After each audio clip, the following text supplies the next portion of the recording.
Today I'm going to talk to you about creativity, what it is, how you can put together a creative lifestyle, how you can be creative in your own life and be creative from right now until the day you die. But before I begin, I have to kind of define creativity, which is a little tricky because a lot of people have a lot of different definitions of creativity. People might say that creativity is anything you create. So if you create a pot, if you create a clay pot, you are creative because you created it. And my definition of creativity is a lot more specific. My definition concerns serendipitous innovation. Let me give you an example. Let's say you're a monkey and there's a banana up there in a tree that you can't reach.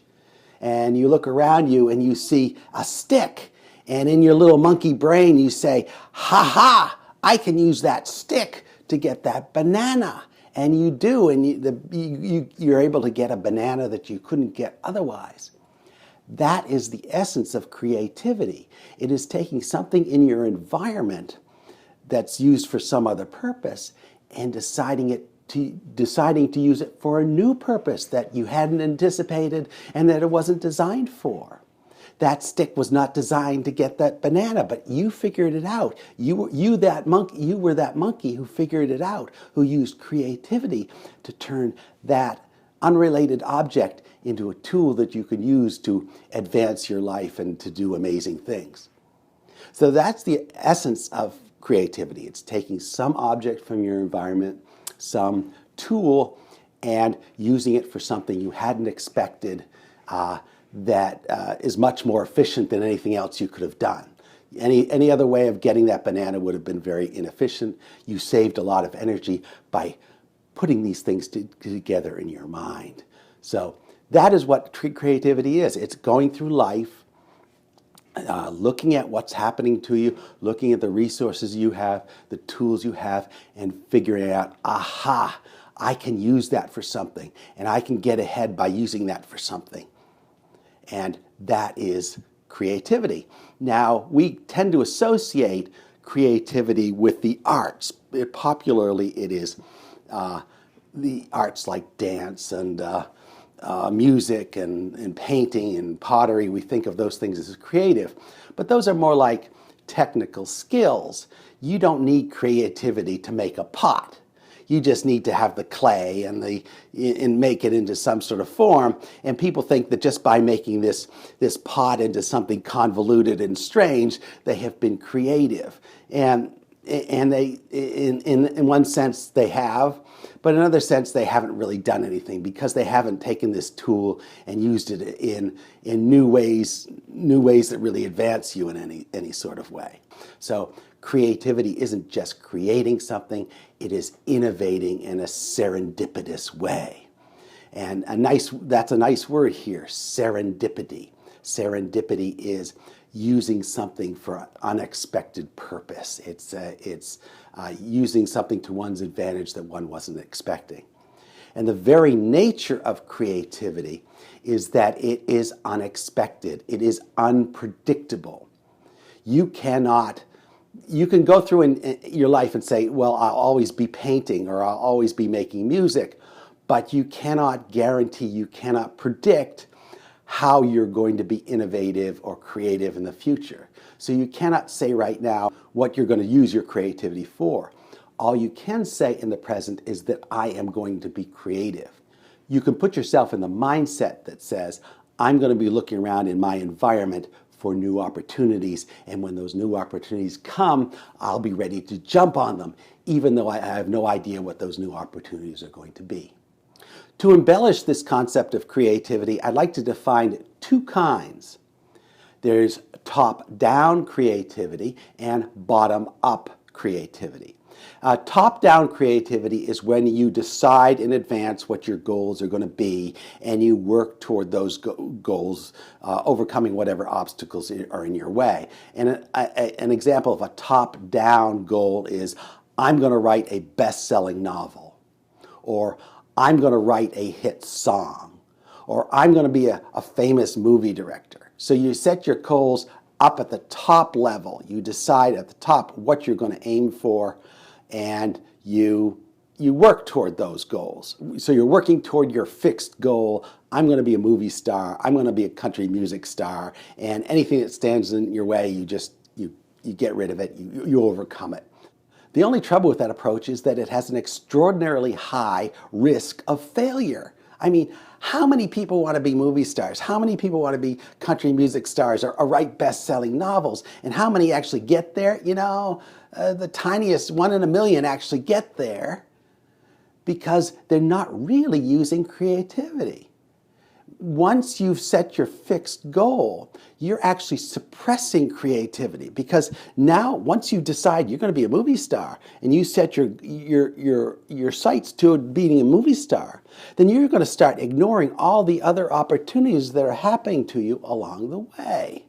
And first of all, you're never going to become a movie star. And secondly, by setting that fixed goal, you have eliminated all the million other possibilities that might have happened to you. You're just blind to all those other possibilities that might have happened to you along the way. So that's why I'm an advocate of bottom-up creativity. Bottom-up creativity starts with skills. It starts with opportunities. It starts with whatever interested you when you were a kid. What did you do when you were a kid? Did you draw? Did you make music? What did you do when you were a kid? And what do you do well? You start with those things. You start, I might be good as a computer programmer. I'm pretty good as a writer. I'm pretty good at a bunch of other things. I'm going to start with those things and see where they lead me. So I'm starting at the bottom level, and I'm working on my skills. I'm trying to improve my skills. I'm seeing things that pop up in front of me. I'm seeing opportunities that pop up in front of me, and I'm following those opportunities. And it's an adventure here, because let's see where they lead. Okay, so I'm moving upward in an imaginary pyramid. I'm moving upward, but I'm moving upward propelled by my skills, propelled by my opportunities. So it's like I'm traveling down a road, and I kind of know that I want to head in kind of that vague direction of being more creative and being more successful in whatever creative ventures I'm engaged in. And I'm walking down this road. I don't know what's going to be on this road. I have never been on this road before. At certain points, I come to opportunities I had not expected. I meet people I had not expected to meet, and they have certain skills. And maybe we can combine our skills in some way. We don't know that. We don't know in advance. But once this opportunity presents itself to you, and you're willing to move, you might be able to do some amazing creative things, assuming you're willing to make that diversion when it comes to you. And this is a key thing to creativity. You have to be ready to jump when it happens. When an opportunity comes your way, you have to be ready to divert into that opportunity. If you're already in a fixed path where you have a fixed goal and you have to get there, then that opportunity is going to pass you by because you can't take it. But if you set up your life in such a way that you can take new opportunities, then you might do some amazing things. I think that all of the greatest accomplishments, artistic accomplishments in history came from this bottom-up approach. You're just doodling, you're just playing. Think of Leonardo da Vinci with all his drawings and paintings and things. He's just experimenting, he's playing with stuff, and sooner or later some great art comes out of it. But it's unexpected art, it's unplanned art. It just happened, it grew organically out of the skills that this person has developed. So key to this bottom-up approach is the development of skills. Not fixed destinations, but the development of skills where you're good at something and you want to get better at something. So you work on getting better at that one thing, at photography or music or whatever it is that you do. You want to improve your skills. That's your number one goal here is to improve your skills and take on new challenges, new incremental challenges. And as you do, as you build this base of skills, then new opportunities will come to you that allow you to produce great products. At least that's the theory. You don't really know. When you start off in a creative lifestyle, you don't know where it's going to lead. You have to just commit yourself to improving your skills and working to build this base of skills that can be used for things that you can't anticipate right now. What's important in the bottom-up approach is that you have to keep your freedom. You have to jealously hold on to your freedom to change. And this is where most people who claim to want to be creative end up sabotaging themselves, because in one way or another, they reduce their freedom, they restrict their freedom, so when the great opportunity comes along, they can't take it. And the restriction can come in the form of a financial commitment. You've bought a house, and suddenly you can't change anymore. You can't change your location anymore. You've got to feed the house, and now you don't have the ability to jump on unexpected opportunities. You don't have the time anymore to build your skills. A baby, those little things, those little harmless little things, a baby, that is going to zap your resources and restrict your path for the next 20 years. And now you cannot jump on creative opportunities the way you could when you had no baby and no financial commitments. So it's very important to retain your freedom if you expect to live a creative lifestyle. Retain your freedom, build your skills, and don't put yourself in a situation where you have to financially rely on those skills to make money and survive. I see so many young people make this mistake. They decide they're going to make it in music. And so they quit their job and they devote everything to music, and they really got to make money at this music thing.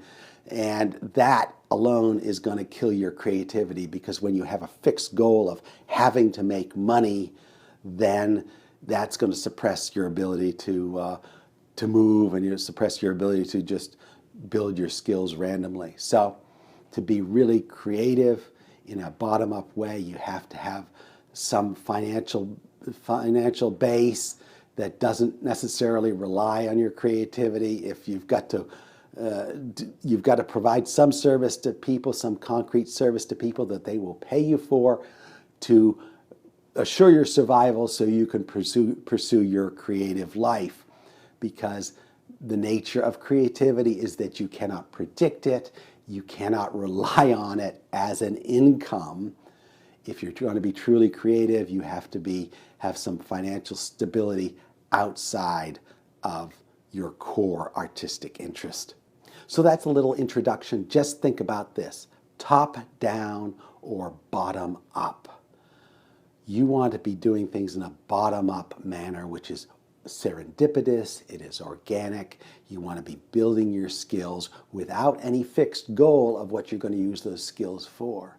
If you get trapped into the top-down method, the only way you're going to succeed is by sheer luck or by dumping a lot of resources into your problem. Hollywood operates on the top-down method, where some executive decides, okay, we're going to make a movie about princesses, and we're going to dump $500 million into this movie, and you dump huge amounts of resources into this executive's idea, you might be able to make it a success. But you don't have those resources. You have to go at it the old-fashioned way, which is to build your skills and follow your opportunities and see where they lead.